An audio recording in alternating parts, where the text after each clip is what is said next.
Et salut à tous, c'est Locan pour Locan.fr. Aujourd'hui, on va parler d'un truc qui a l'air de vous intéresser puisque ça a été le topic du jour, si je puis dire, hier sur Twitter, sur le site, etc. C'est le machin qui a juste derrière, là, ici. C'est l'écran Dell, et enfin le premier écran Dell et le second qui arriveront pour le Mac Pro.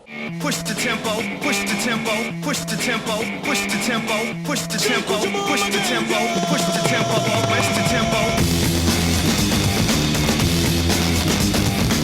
Alors cet écran Dell, qu'est-ce que c'est? Pourquoi est-ce que j'ai acheté ça? Pourquoi il n'y en a qu'un, mais il y en aura bientôt un second, puisque ça sera du dual monitor pour le Mac Pro. Déjà c'est un 24 pouces. Un 24 pouces, pourquoi? Parce que je voulais pas un 27 pouces, parce que je veux pas être totalement isolé du salon quand il se passe des trucs au salon.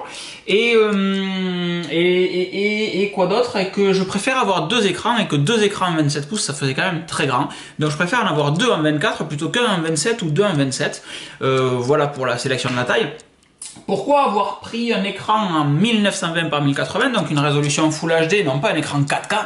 Parce que les écrans 4K, ben, généralement c'est justement du 27 pouces. C'est cher, un écran 4K, c'est très cher. Et encore une fois, je voulais du dual monitor, donc je préfère avoir deux écrans pas trop chers, même pas cher du tout pour cela.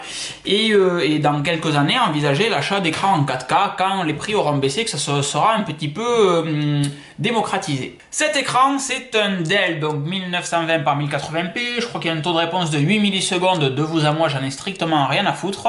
Tous les écrans sont à peu près suffisants pour une utilisation bureautique, même graphique, etc. Les 8 millisecondes, c'est pour ceux qui cliquent, qui font du petit jeu. Moi, je ne joue pas. Par contre, il y a un truc qui m'a vachement plu sur cet écran, c'est le fait que les bords soient tout fins. Alors, si vous regardez là, boum, donc voilà, bon, mon bureau, je vous cache rien, et vous voyez que les bords de l'écran sont vraiment tout fins. Alors je sais pas s'il y a des trucs à cacher, je crois pas. Voilà, les bords sont vraiment super fins. Alors j'ai pas de mètre là, il aurait fallu d'ailleurs que j'attrape un petit mètre pour vous montrer. Par rapport à une carte mémoire, hop, voilà, pour vous donner une idée. Par rapport à une carte mémoire, le bord est vraiment très fin, il fait l'épaisseur du petit truc noir, là ça fait 5 mm, à peu près 5-6 mm sur le côté, sur le dessus, donc ça fait que vous pouvez mettre deux écrans côte à côte et il y a quasiment une continuité d'image puisque c'est réellement très fin.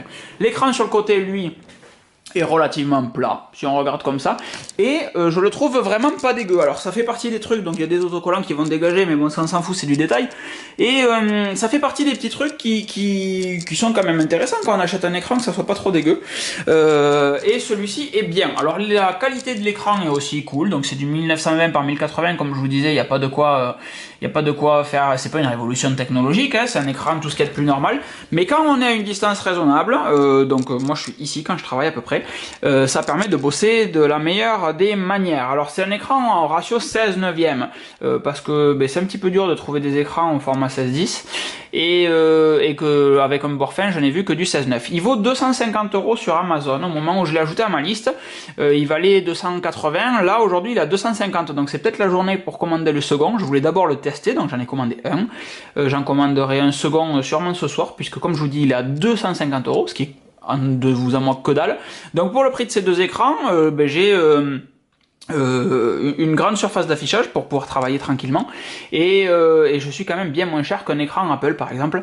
Voilà. Ensuite cet écran a quoi d'autre de bien? C'est le fait que le pied pivote. Alors ça peut paraître con, mais c'est quand même agréable. Donc le pied pivote plus que ça, on arrive là, voilà, ça fait 45 degrés de chaque côté, je pense, à peu près à la louche, et l'écran pivote également de manière verticale, comme ceci.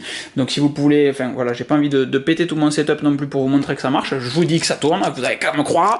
Et ce qui est de bien, c'est que derrière on a donc un port Kensington ici, ça on s'en branle, là, si vous voulez verrouiller votre écran. Ici derrière on a un port USB Super Speed pour brancher des trucs en USB 3, et là, clac, on a une petite trappe, donc ça s'enlève, hein, c'est juste pour faire joli, cacher un petit peu les fils. Donc on a du DVI, du mini DisplayPort en entrée, en sortie, etc. Là on n'y voit que dalle, je suis strictement désolé. Et ici on a de l'USB. Alors je vais défaire le pied parce que là on se fait chier. Clac, c'est des vidéos à l'arrache comme à l'époque. Alors dessous on a, je sais pas si vous voyez grand chose. On a un display, ici c'est rien du tout. On a un DisplayPort en entrée. On a un DisplayPort en sortie. Ici au milieu il y a un mini DisplayPort. Ensuite qu'est-ce qu'on a? On a un HDMI ici. Clac. Et on a ici un second HDMI, ici. Donc DisplayPort, mini DisplayPort, DisplayPort out, un HDMI 2. Ici, on a l'entrée USB, donc ici la sortie audio. Ici, on a l'entrée USB 3, donc. Et là, 3 ports USB, je sais pas si vous... Non, je suis de l'autre côté, pardon. Et là, l'entrée USB. Et là, donc, je disais 3 ports USB, 1, 2 et un troisième là, pour brancher vos devices USB. Les ports sont alimentés, ça me permet de recharger mon iPhone qui est là, par exemple. Ça ne recharge pas un iPad, c'est pas assez alimenté, c'est quand même un des petits trucs qui est dommage, mais bon, en même temps, un iPad, ça suce pas mal. Donc, je brancherai l'iPad directement sur le Mac Pro. Et ici, un écran qui est, un port USB, pardon, qui est directement accessible par l'arrière. Pour ce petit écran, j'ai été très agréablement surpris de voir que Dell fournit tout dans son carton. Donc, il y a évidemment le câble d'alimentation, mais il y a surtout le câble mini DisplayPort vers DisplayPort, c'est-à-dire qu'on peut le brancher directement sur le Mac quand vous le recevez. Il y a un mini DisplayPort, donc port Thunderbolt d'un côté et DisplayPort le large de l'autre côté. Et il y a le câble USB pour brancher directement votre truc en USB 3. Tout est full USB 3 et c'est quand même assez bluffant. Donc moi j'avais commandé des câbles, 3 câbles Thunderbolt, donc un pour le volume RAID et 2 pour les écrans. Et en fait ben, j'en ai pas besoin, donc je me retrouve avec 2 câbles Thunderbolt qui me servent à rien. Mais ben, ça me permet d'en avoir un dans le sac, comme je vous ai montré hier. Et c'est le vraiment très bon point de cet écran avec Dell qui fournit tous les câbles pour que ça fonctionne. Voilà les louloutes, c'était Locan pour Locan.fr, je fais pas plus long, il n'y a pas trop de tests de cet écran sur internet, mais c'est pas moi qui vais vous faire les tests de gamma, etc. J'ai vachement apprécié le fait qu'on puisse justement corriger le gamma en fonction de si on envoie l'image depuis un Mac ou un PC. Les réglages sont très bien faits par des petites touches tactiles qui sont en bas de l'écran. Et puis voilà, donc vraiment très agréablement surpris et pas loin d'un coup de cœur pour la finesse des bords de l'écran qui est vraiment très agréable. Encore une fois, 250 € sur Amazon, 320 je crois chez Dell, si jamais vous voulez l'acheter chez Dell. Voilà, je vous dis à très vite, ciao. Push the tempo, push the tempo, push the tempo, push the tempo, push the tempo.